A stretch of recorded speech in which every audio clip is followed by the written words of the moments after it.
তো সাইদি সাহেবের সঙ্গে আমার মিল তো খুব ভালো, কারণ ওনার আমি বক্ত ছিলাম। ওনার যেহেতু ব্যয়ের বাড়ি ছিল লক্ষ্মীপুর, সেই হিসাবে আমার প্রতি তার একটা দুর্বলতা ছিল। যখন এই লক্ষ্মীপুরে তাফসিরে কোরআন হইতো, তখনই উনি আমাকে দাওয়াত করতেন, আমি সেখানে যেতাম। আর কাদের মোল্লা সাহেব তো ছিল এক্সেপশনাল। সুরমাতে যখন ছিলেন তখন যে আজকে কই মাছ খাওয়ার কম্পিটিশন হবে, উনি কই মাছ খেতেন, একটা কাঁটা পর্যন্ত ফেলতেন না।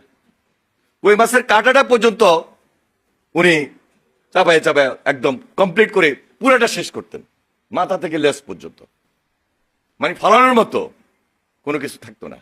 তো এরকম মতি রহমান নিজামী সাহেবের সঙ্গে তো এই যে আজকে এখানে আজহারুল ভাই বসা আছেন, উনি যেহেতু পাশের ছেলে ছিলেন, আমাদের সঙ্গে দেখা হওয়ার কোনো সুযোগ ছিল না, আমরা খোঁজ পেতাম। ঠিক ওই আরমানের আব্বা, উনি যেহেতু কাশিমপুরে আমাদের থেকে ভিন্ন জায়গায় ওনাকে রেখেছিল, তো এই জন্য ওনাদের সঙ্গে দেখা হতো মেডিকেলে। আর ওনাকে তো ডান্ডাবেড়ি পড়ায় রাখতো সারাক্ষণ।